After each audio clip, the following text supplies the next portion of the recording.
This is One Fat Boy, and here are my NBA game predictions for February 6th of 2022.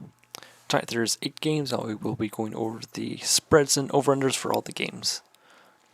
For Brooklyn at the Nets, I'm leaning towards Brooklyn plus 5, but in reality, I would not bet on the spread overall for this game, as you really don't know what team is going to show up for Brooklyn, and then that kind of goes the same with Denver too, but they are struggling. But maybe this will be their redemption game. It's just pretty much just trying to bet when Brooklyn will have their redemption game. Who knows? It might be this game, but it will likely be whenever Durant gets closer to being healthy in his return. Because right now between Harden and Irving, it's just kind of it's not looking too great. But if this game is close, I think Brooklyn should be able to sneak out with a win. Hence why I'm going with the plus 5. But if this game does turn into a blowout, it'll be lean towards Denver, as once Brooklyn gets behind the 2-star players for Brooklyn, they just get down in the dumps and they don't try to muster a comeback.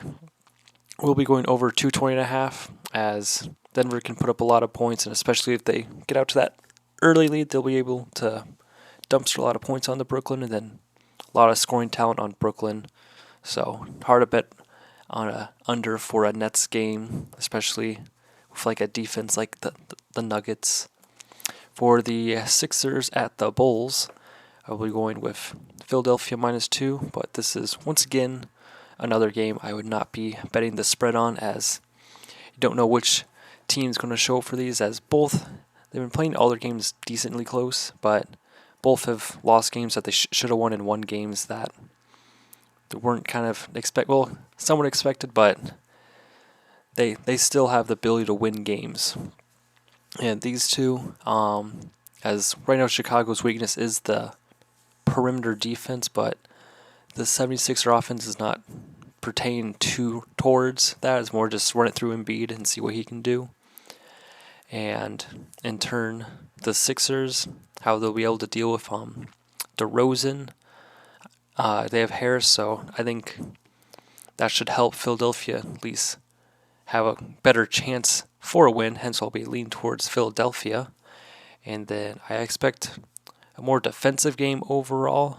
So I think the 76ers defense should be the guide stone towards why they win. Hence, I'll be going with the Philadelphia winning, even though I wouldn't really bet on this spread, but lean towards an under, as that's the reason why the Sixers should win. Is a lower scoring game. If this does turn to a shootout, I think Embiid can keep up with the Bulls, but I think Bulls have a little more firepower on their side. But I'm just going to lean towards a defensive game for this one. For Detroit at Minnesota, I'm going with Minnesota -11.5, which generally I don't like to bet on spreads for more than plus 10, like more than minus 10 plus points, but the way Detroit's been playing and the way that Minnesota's been playing, I think this is one where Minnesota should win by double digits, because their defense will really hinder Detroit in how they just play the game in general. Minnesota does have like a lot of risky defensive plays, and Detroit's a young team, so they'll be surprised by that. So Minnesota will be able to get some free baskets off that. They also play really fast up and down, a lot of shots being put up, and then they also grab a lot of rebounds. So it's going to be hard to keep Minnesota from scoring the ball. Like, they'll just miss their shots but get the rebound and just put it right back in. So Detroit's got to deal with that all night, and they're going to have a tough time with that. We'll be going over 221.5, as Minnesota should be able to score like 120 plus. And then Detroit, since it's a faster paced game, that means they'll attempt a few more shots too, which should bring them over 100 points. Hence why I'm going over 221.5. For the Pacers at the Cavaliers, I'll be going with Indiana +6. And this is mostly due to the fact that Cleveland will likely be without Garland still. And Cleveland's been playing all their games very close, so I just expect a close game overall. Can't really choose a winner, but with a spread of like 6, I think it's safe to bet the underdog +6, because even if they do, if Indiana does lose, I think they should be within 6 though, because they can still score, and Cleveland is going to have a tough time scoring without like their main point guards. So Indiana just has to keep the game close all game, and they will stay in it due to their offense. Hence, I'll be leaning towards an over 215.5. As this really becomes like a stalwart game.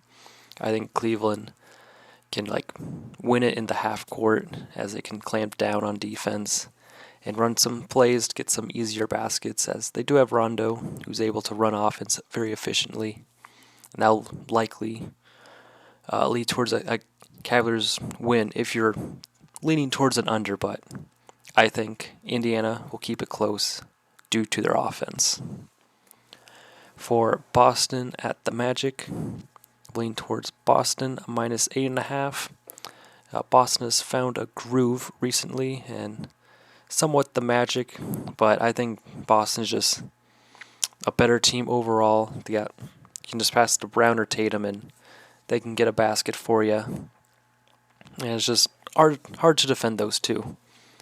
And the Magic, they'll just have to try and keep up scoring with the Boston, but Boston can turn on a defensive switch and clamp down, which is something the Magic don't have. So there's just more factors to why Boston should win rather than the Magic winning. That's why I have to go with Boston minus 8.5. We'll be going over 217.5 as Magic is a higher scoring team. Even though they're like towards the bottom of the barrel, they are a higher scoring bottom of the tier team. While Boston, they can put up a lot of points. And that's why I'll be going over 217.5, as I expect both teams to have Hawks at the Mavericks. I will lean towards Atlanta plus 2.5. This is due to the fact that Porzingis is out for the Mavericks. So that means Atlanta's offense should have a little bit of a boost for their attack inside. And the Mavericks offense, it's kind of here and there, but their defense is really why they win games. And with Porzingis out, that means Atlanta will likely score more points, and hard to keep up with the team. They're just scoring more points than you. So hence I'll be leaning towards like an Atlanta win actually. I will be leaning towards over 219.5, as if they do win, it is because of their offense, as the Dallas's defense will struggle. But that's just on the paint. It's like the wings.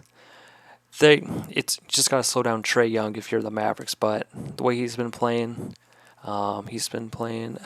pretty decent. So I just have to take Atlanta for this game. For New Orleans at the Rockets, leaning towards the Pelicans minus 4. In their last game, they went out and beat Denver, and they play the same way like they did there. Rockets shouldn't pose a threat to them, as Rockets, bottom of the tier team, as long as you can just like slow down the pace and just throw them out of a groove. They're a young team, so if they keep it close, that means the Rockets will have that hope to win in the fourth quarter. But if just really down their confidence throughout the game, they're not coming back in the fourth quarter. I will lean towards under 231, as long as the Pelicans play some defense on the Rockets, they're not going to be wanting to really play that fourth quarter or just have a hard time getting the ball in the basket, because that's where a lot of their spirit will come from. And hence I'll be leaning towards under 231, because if the Pelicans do win, it'll have to be due to their defense. For the Bucks at the Clippers, so the Bucks played last night and they won very handily against the Blazers, but I'll have to lean towards the Clippers plus 5.5, as the Bucks are random. They could have just wanted to blow out the Trailblazers so they could have more energy to beat the Clippers, but that's just some forward thinking. This is the Bucks we're talking about, who have just been playing random all year. So this should be a game that the Bucks should win. Like if I was betting, I'd just lean towards the Bucks to win, but just knowing how the Bucks play, it's like that's never a safe bet. So it'd be almost safer to just have the Clippers within 10. Right now the spread's at plus 5.5, so I'd lean towards that still for the Clippers, as they can keep their games close. They're not rattled if they're down big. They always come back. They always bring it back close. And if they do keep it close, it's going to be due to their defense. Be able to slow down all the options for the Bucks, which is leaning towards an under 224.5. As the Bucks, they can get hot. There's a lot of players who shoot threes, spread out the floor for them. But the Clippers kind of the same like style, but just with like not as good players, but they play well as a team. They should keep it close overall, and they'll keep it close through their defense. Thank you for watching.